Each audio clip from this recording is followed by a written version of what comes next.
Why would anybody stand around a big bridge at Oklahoma-Texas border just goofing off with their cameras, looking around like a bunch of morons? Well, maybe this will give you a clue. Train number 1.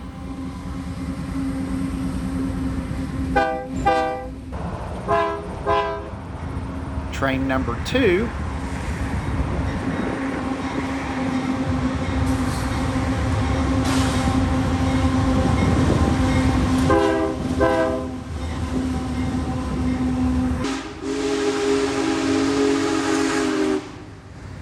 Third's a charm.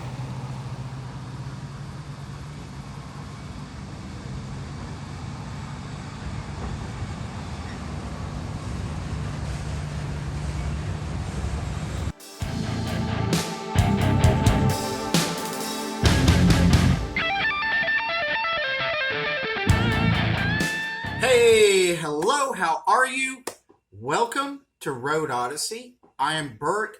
Hope y'all are having a fantastic day.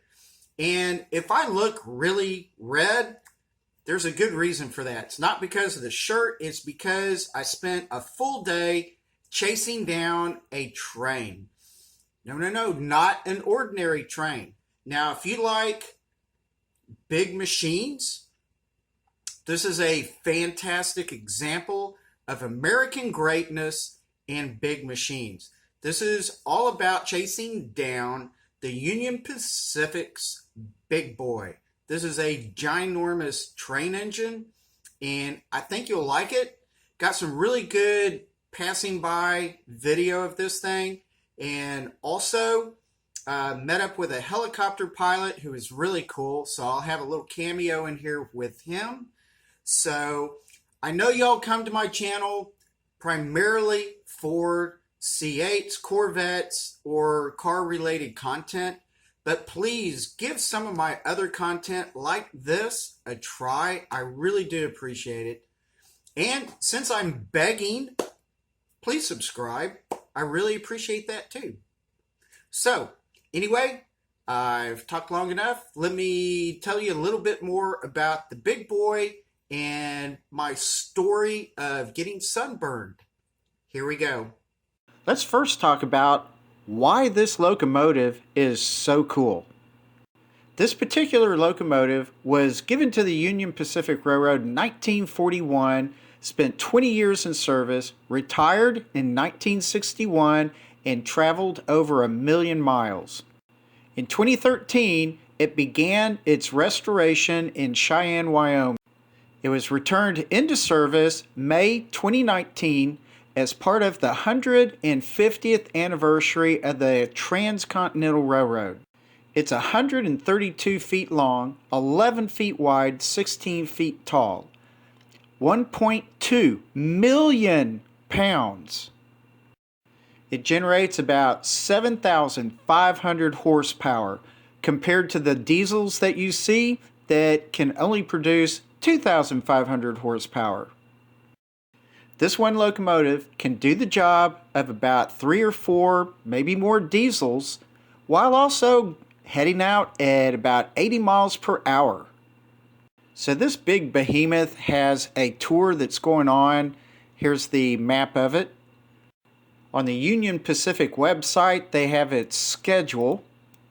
From that schedule and Google Maps, I lined up what I was going to do. So I drew out my little hand map and locations where I thought I might want to try to capture some video. So we first began at the Red River on the Oklahoma side.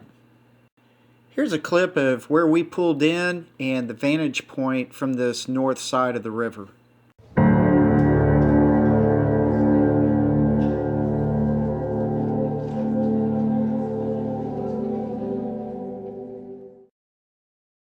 The train was delayed by at least an hour and we toasted in the sun, but there were at least 2 other trains that had to pull through before the big boy could follow behind them.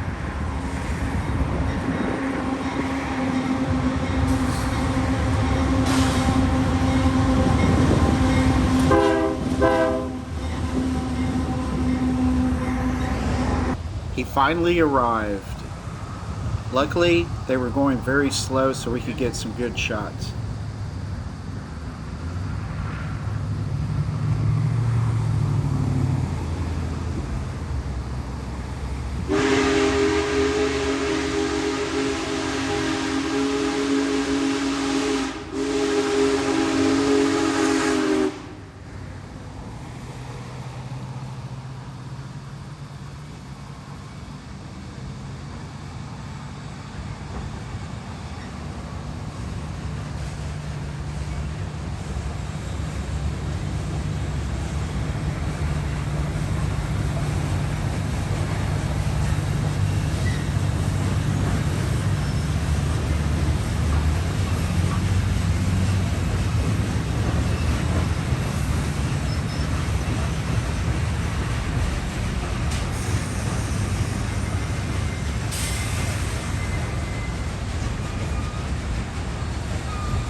Our next stop was Pottsboro. Of course, there had to be a car wreck on the main drag, so we missed Pottsboro. So I stole this video from Russell Gray. Since he's a friend of mine, I'm sure he doesn't mind. Russell recorded this as the train was leaving Pottsboro, and you can kind of get a pretty good idea of how big this thing is, seeing all the people around it. And so it's just kind of slowly getting going, while there were several of us just straight down the track waiting on it to come our way. And here's just, a few clips of the other engine there to support it and some of the cars. So I'll let you enjoy this a second.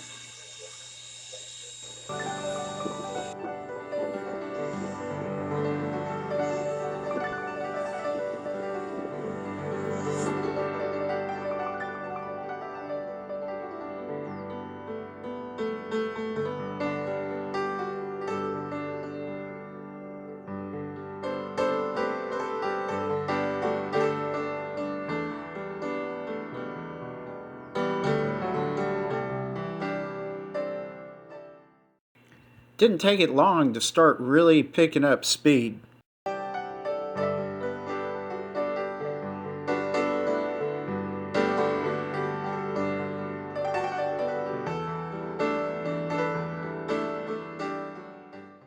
I stopped at the bridge just outside of Pottsboro.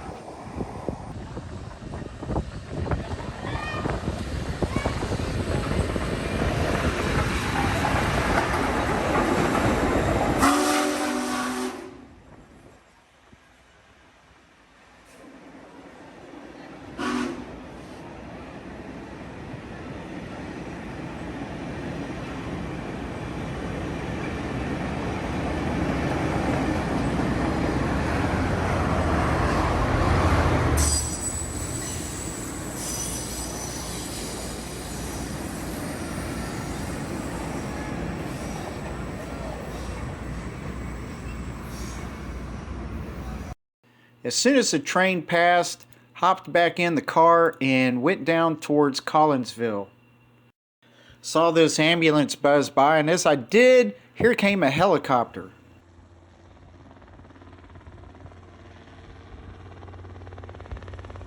If it looks like this guy knows what he's doing, he does. He has a helicopter business and he flies them very, very often.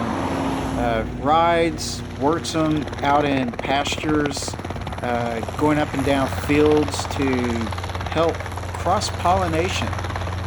So anyway, I talked to him quite a bit. Very cool guy. Once again, there were delays because of another freight train that needed to go by, and I guess we were delayed probably a good 30 minutes waiting on this.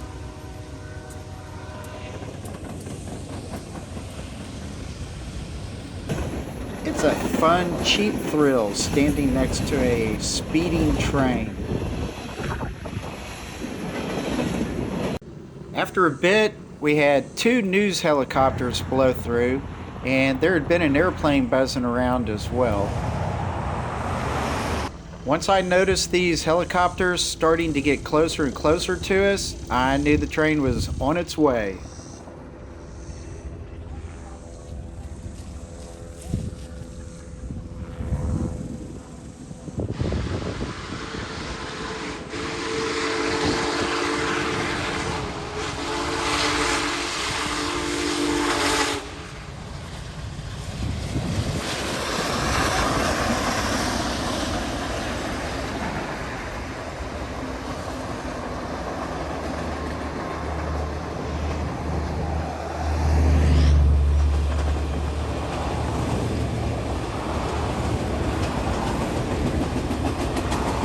I very much want to give a shout out to David Hewitt, Helicopter Services. He's out of Granbury, Texas. Here's his number and email address.